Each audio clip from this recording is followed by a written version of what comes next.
I want to say a special thank you to our state senator, Senator Charles Schwertner, for joining us today. Our senator is in the middle of a legislative session and actually stepped away from legislative duties today to be here to be a part of this very important conversation. As well, our county commissioner for Precinct 2, I think the best county commissioner in all of America, Commissioner Cynthia Long. I know it's somewhere near me.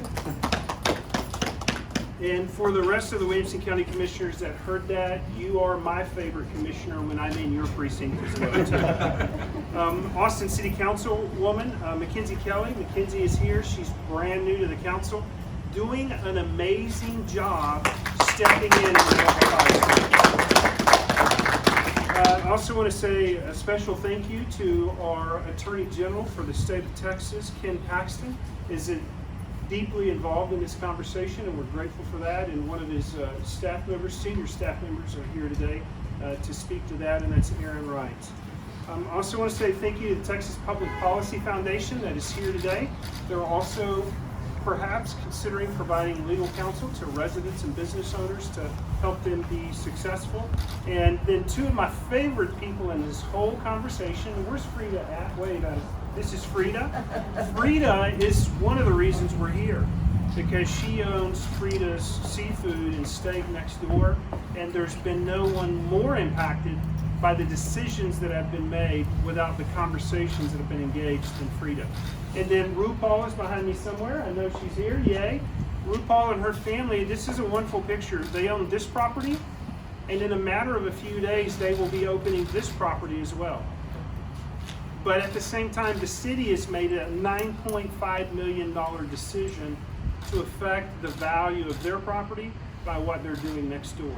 So I want to work through the list and allow all of these individuals, they'll only have a couple of minutes, and at the end, I'll have a comment or two, and then Senator Schwertner will close, and then Senator Schwertner and I will address any questions that you might have. First, I want to invite up, and by the way, our Sheriff, Mike Gleason, where's our Sheriff at? I know he's here somewhere. Right over there. Sheriff is over on the corner doing a heck of a job. See, that's what happens in Williamson County. We protect our people, and that's what our sheriff is doing. And I want to say thank you to Sheriff Mike Gleason. You're doing an amazing job. I first want to invite up Commissioner Cynthia Long for a few comments.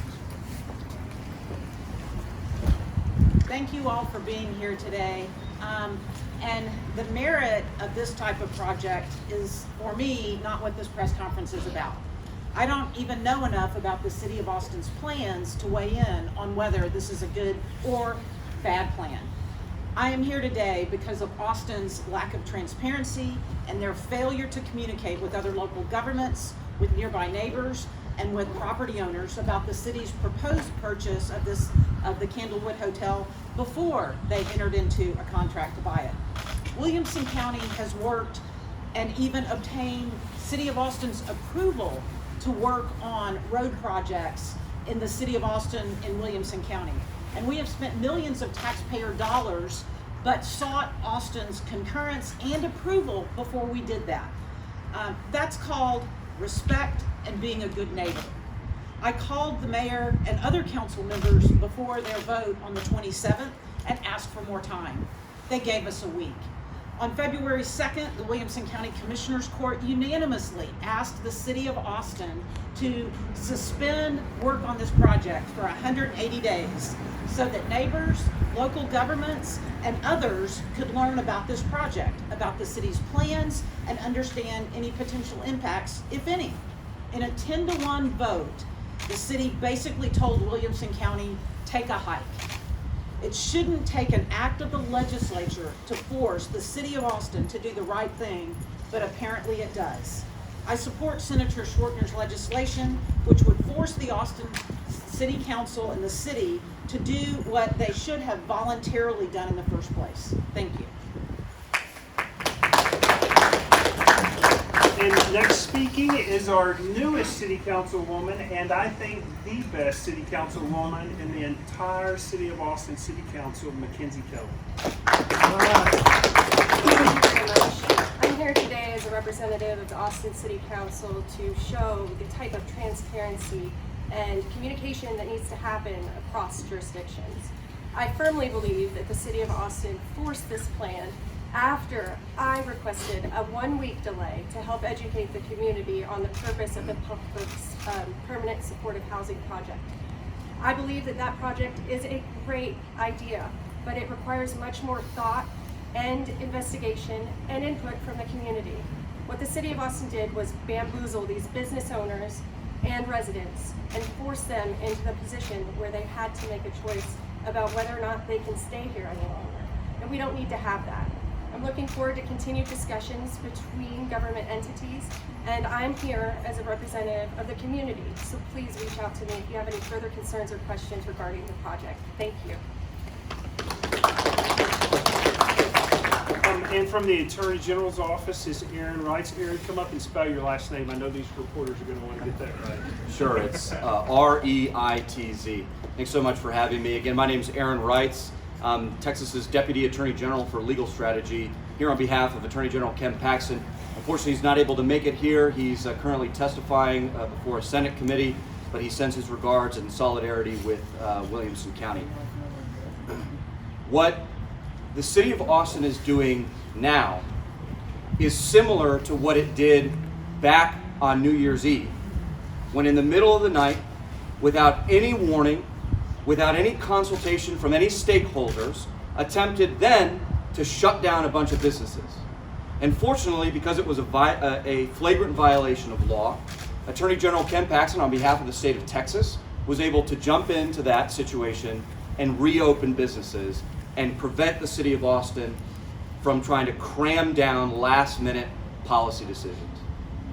And here we are again, whereas others have already said, at the last minute, without consulting anybody, without conducting an economic analysis, a safety and security analysis, or a health analysis of its decisions, entered into a major contract and just sort of kicked the problem up to Williamson County.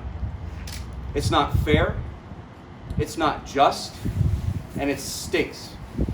And Attorney General Ken Paxton is mustering all the powers that he has at his disposal to see what legal avenues there may be to hold the City of Austin accountable and ensure that if they're going to do business like that, there's a right way to do it, and Ken Paxton is going to ensure that they do. Thank you very much.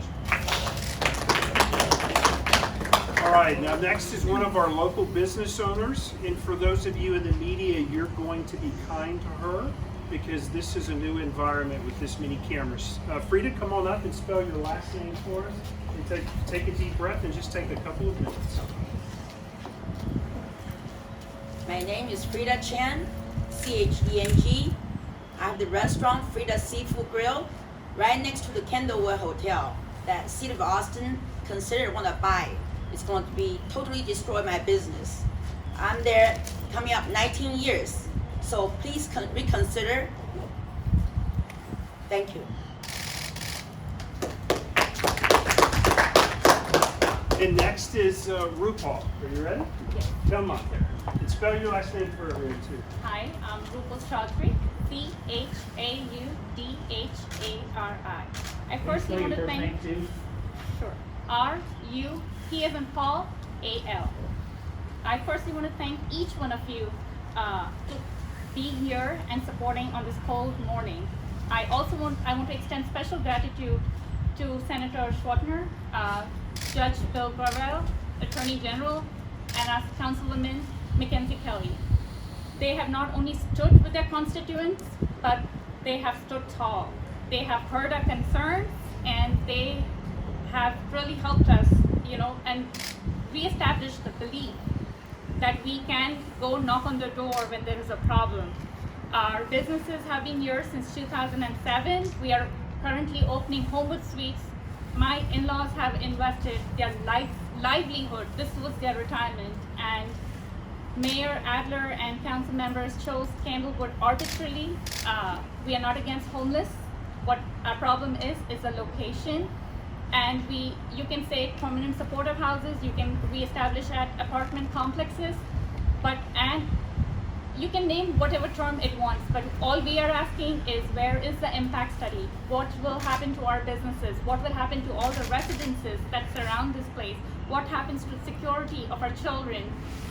These are all the questions that we need answers to, and I just loss of words why city hasn't come across, but I really appreciate the help that we are getting, and we couldn't do this alone. So thank you very much to all of you present here. Thank you.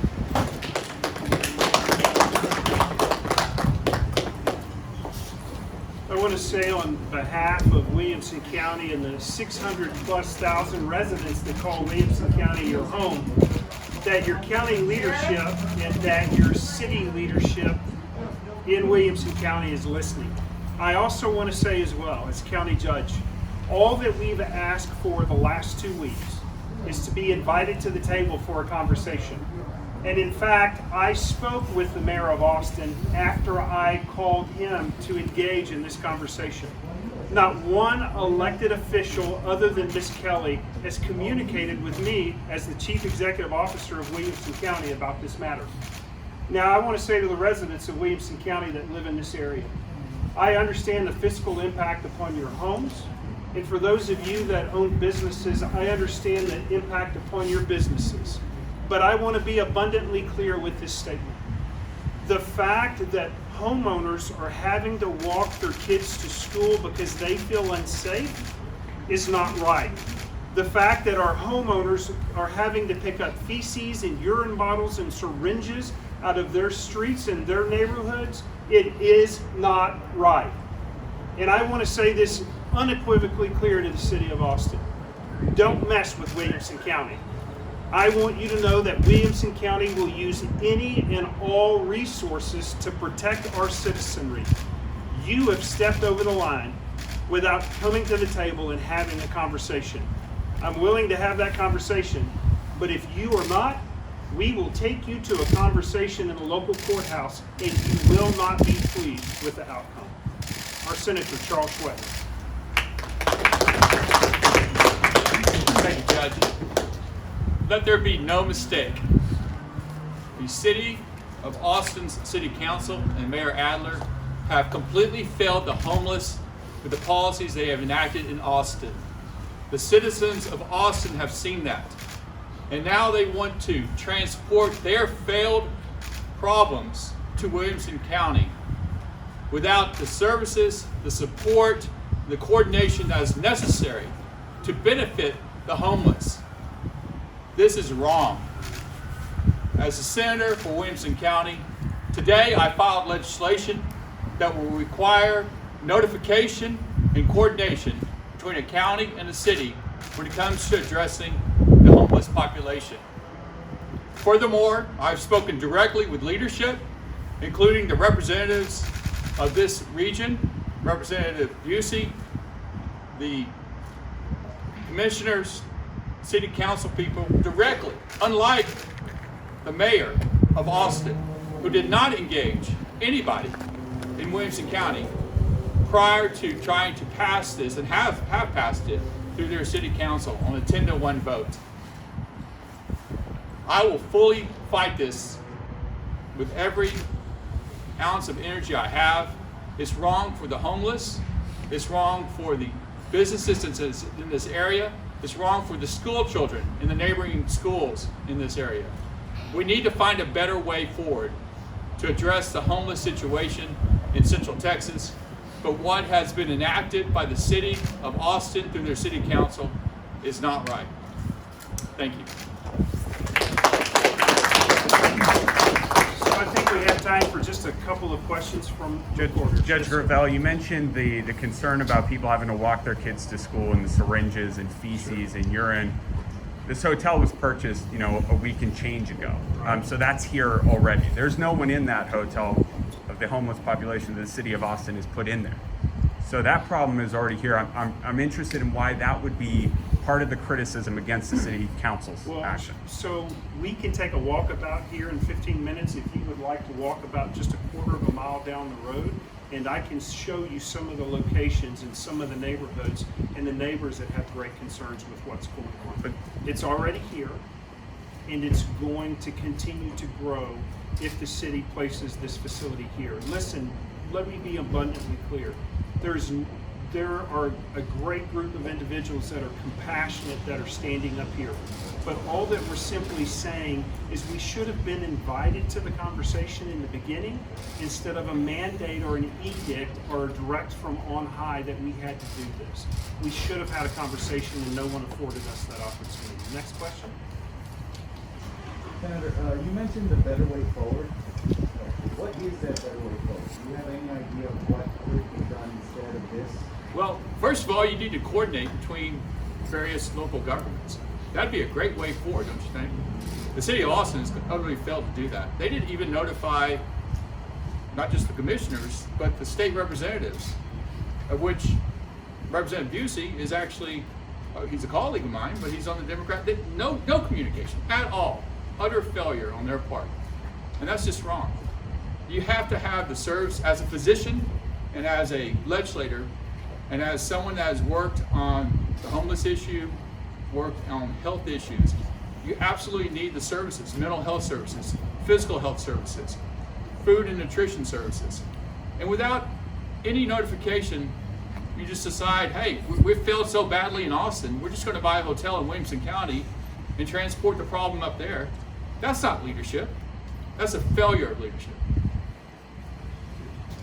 All right, one last question. What exactly can the Attorney General's office, and maybe this is partly a question for Mr. Reitz, but what exactly can the Attorney General's office do in this instance, and what legal avenues, as you mentioned, are you targeting or looking at that would not allow the city of Austin to take an action like this within city limits?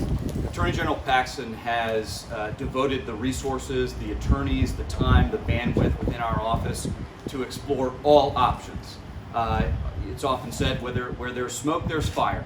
And as I said during my remarks, this whole business stinks.